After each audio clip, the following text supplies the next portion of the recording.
So basically, so far what we've talked about is, given an unknown sample, how do I sequence that sample? And then basically from those small fragments that I've sequenced, how do I reconstruct the genome sequence? And that's where we finished during week 2.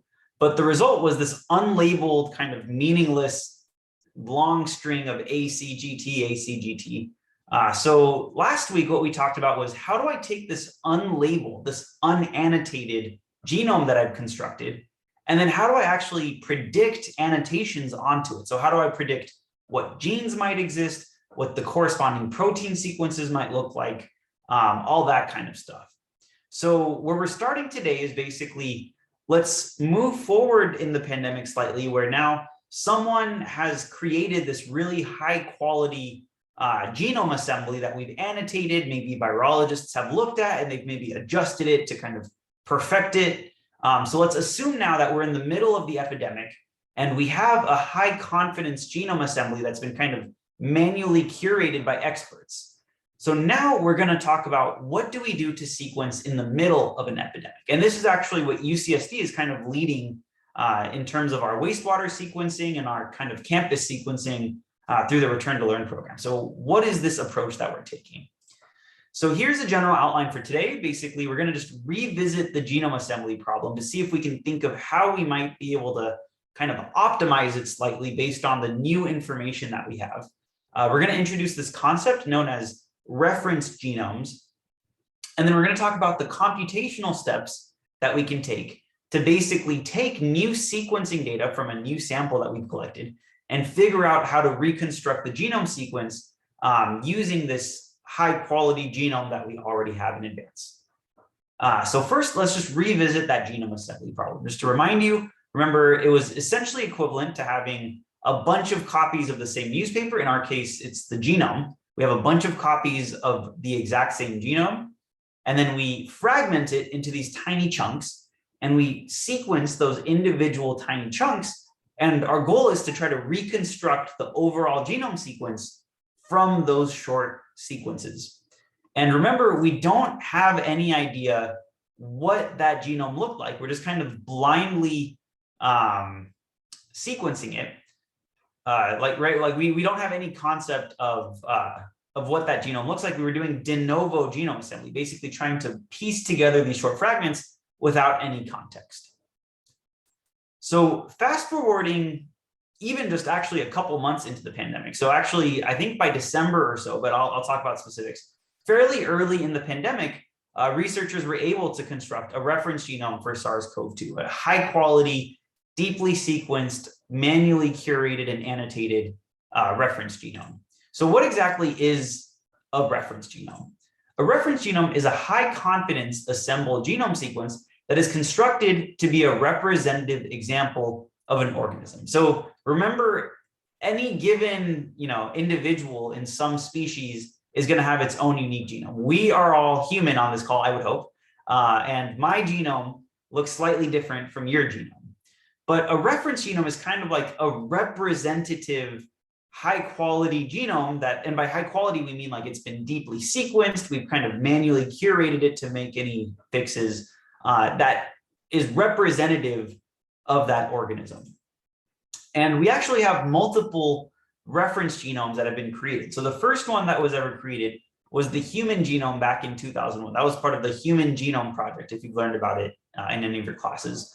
And since then, because the cost of sequencing has fallen so rapidly, and because we've improved not only computers, but also the algorithms and tools to be able to do genome assembly, we've been constructing reference genomes for a bunch more species since then.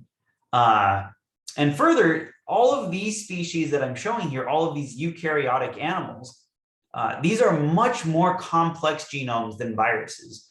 So in present day, sequencing viral genomes is actually a fairly common task because sequencing is so cheap, because viral genomes are pretty simple, and because the tools have improved.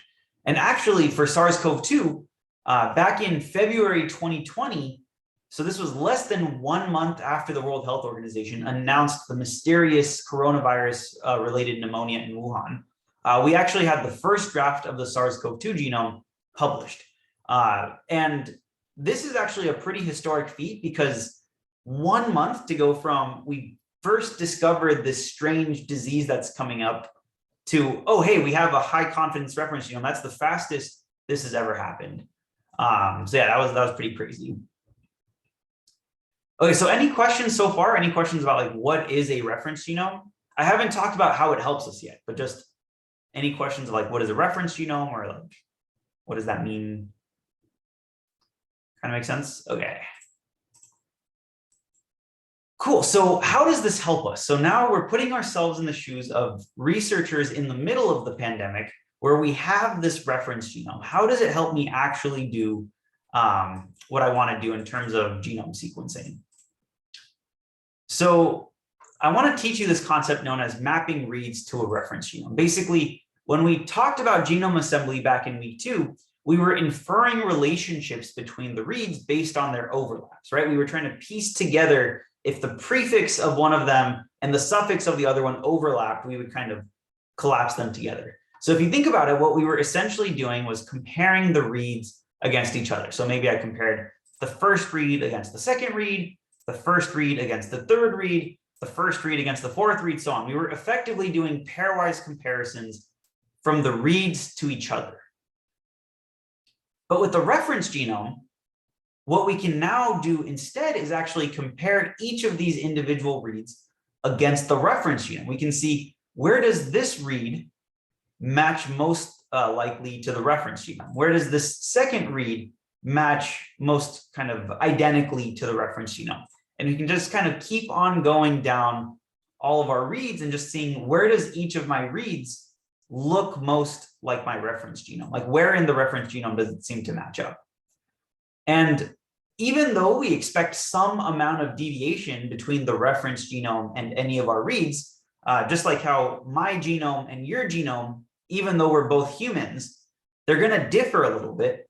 Even though there's those expected differences, we would expect that most of the read is identical. So for example, me and you, we're like 99.9% identical.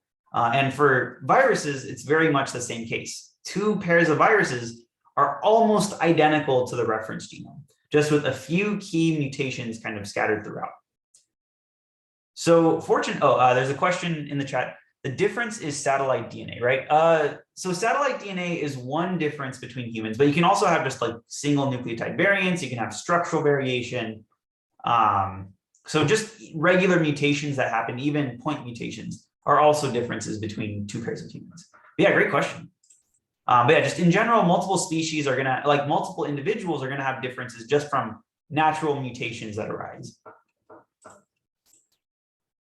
So yeah, so basically what we've now kind of transformed our computational problem into is instead of comparing reads against each other, let me compare each of my reads against the reference genome and see where does it line up the best. And fortunately for us, we don't have to do this from scratch. That's kind of the central theme of this course, is that for all of these computational problems, there's really, really smart people that have been working on these problems, and they've built really nice tools that do this super quickly.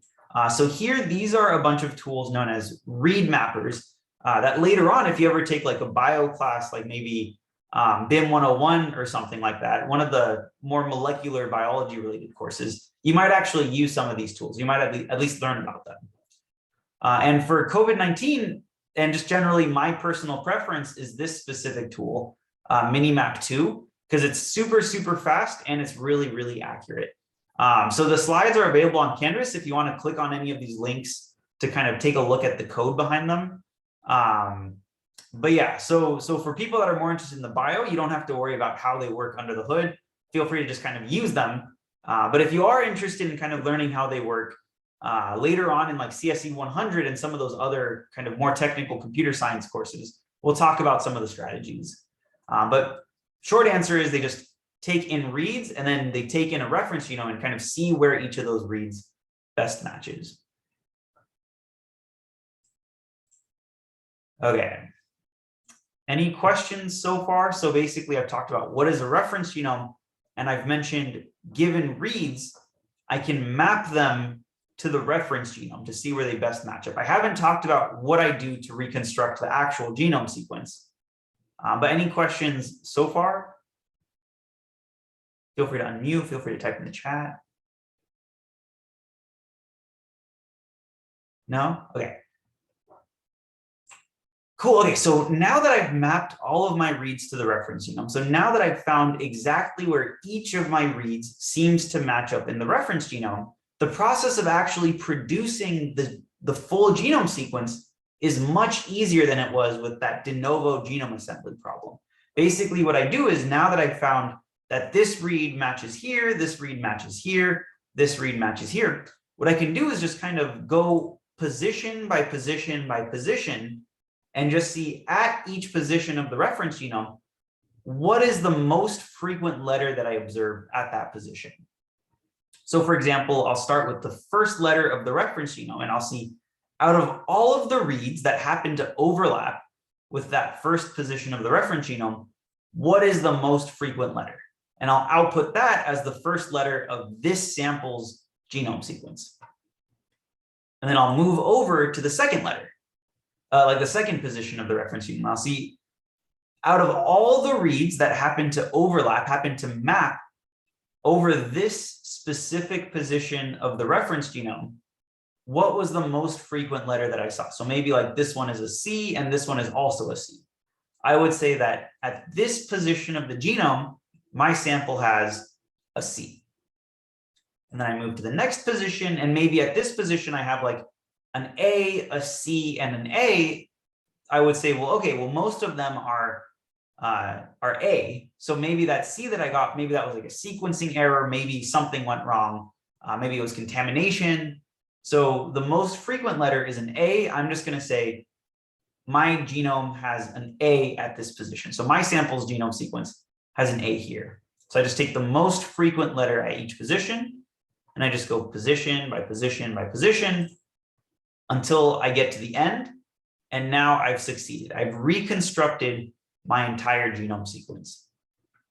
And there could be cases where we don't really know what the letter at any given position might be. So for example, if like half the letters were A and half the letters are C, I don't really know how to make a call either way. So we also have ambiguous letters that kind of, instead of outputting A, C, G, or T, we can output one of these ambiguous letters like N, which basically just tells us, I don't know what letter this is. There is a letter here, but I just don't know what it is. And there's other ambiguous letters. So for example, if half the letters at this position were an A and half of them were a G, we could use the letter R, which stands for purine, which just means this is either an A or a G. Does that kind of make sense? So we just kind of slide across the genome, and out of all the reads that map to that position, let's just see what is the most frequent letter at this position. Any questions about that? Kind of makes sense-ish. Make sense? Okay. Cool. And then again, as is the central theme for this class, we don't have to do this ourselves. So kind of the gold standard tool for doing this is this tool called IVAR, which basically IVAR takes as input your read mapping. And well, actually it's what's called a pilot file, but essentially a read mapping. And then it just kind of scans the reference genome and sees for each position, what is the most frequent letter? Let me write it to the output. And using this technique, what we can do is much faster and much less expensively, we can sequence a bunch of samples and process them super fast. So as a result, what we now have is with the COVID-19 pandemic, so here, this is a screenshot of this database called the GISAID database. So this database is where people store a bunch of COVID-19, so SARS-CoV-2 genome sequences that they've collected. And you'll notice that actually in this screenshot, a lot of these say USA, California. So these sequences here were actually sequenced in San Diego and were processed by the pipeline that I personally created. These are from this company called Helix that's over in San Diego. And these are like Kaiser samples from Kaiser Permanente. And you'll notice that globally, people have submitted over 7 million SARS-CoV-2 genome sequences from samples from all over the world. And this is like unprecedented. So prior to COVID-19 pandemic, I think Ebola was like the most sequence heavy epidemic that we've ever seen in the past. And during the Ebola epidemic, there was like hundreds of sequences, right? Like nowhere near the same order of magnitude as with COVID-19.